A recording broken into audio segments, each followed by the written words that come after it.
Well, for more, let's go to Jeffrey Tucker, Editorial Director of the American Institute for Economic Research. He joins us from Great Barrington in Massachusetts.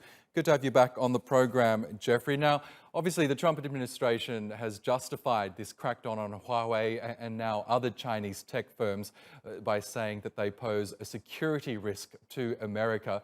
How well-founded is that fear? I don't believe it's well founded at all. Of course, there's every reason to be concerned about security of the entire digital world, but U.S. is a main offender of that. Huawei wants to sell products. I mean, China has been turning to free enterprise and wants to find useful technologies for the world.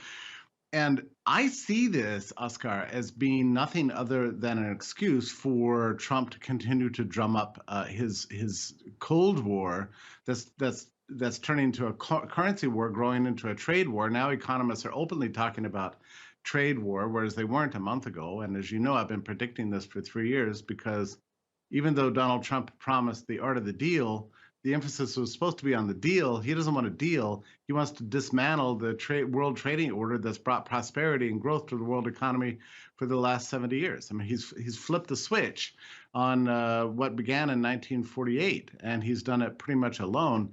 And I must say, if I may, that clip that you ran of my friend Larry Kudlow saying obviously completely false things is a tremendous embarrassment.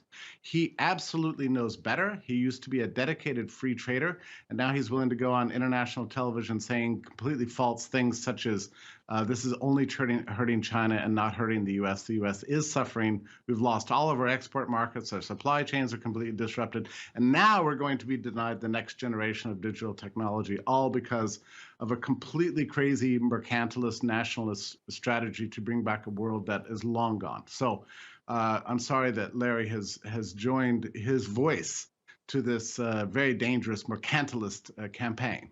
Well, yes, as you say, Larry Kudlow there says that China is losing more than the US, but not according to the latest export figures out of China, showing that, in fact, they're shipping more goods out of the country. What do you make of that? Is this China adapting to the new normal?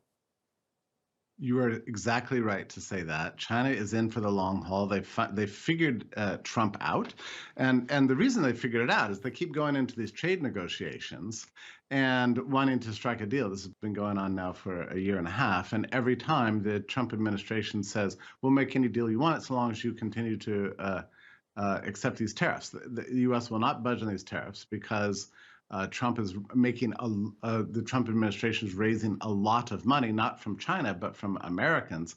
It's basically a tax on American producers and consumers.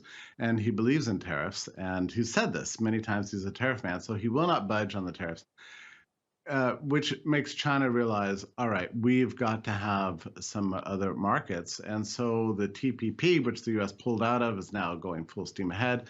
And China is, if anything, yes, there's been a temporary weakening because of the disruption here, but China is full on ready to take on this trade war, and they will not win it, but they are definitely going to prevail. And the damage to the U.S. economy is, Oscar, so severe at this point, and it's not showing up in things like unemployment or even GDP yet, although the second quarter GDP was very weak. But you look at the underlying data, and it's starting to look really scary. The Trump administration knows this, which is why it's blaming the Federal Reserve and wanting the Fed to crank up their printing presses to cover up for the U.S. economic weakness that's caused by this trade war. The whole situation is getting utterly absurd. It sure is. Let's see what happens when the two sides are due to meet in September for more negotiations. Jeffrey Tucker in Great Barrington, thank you again for your time.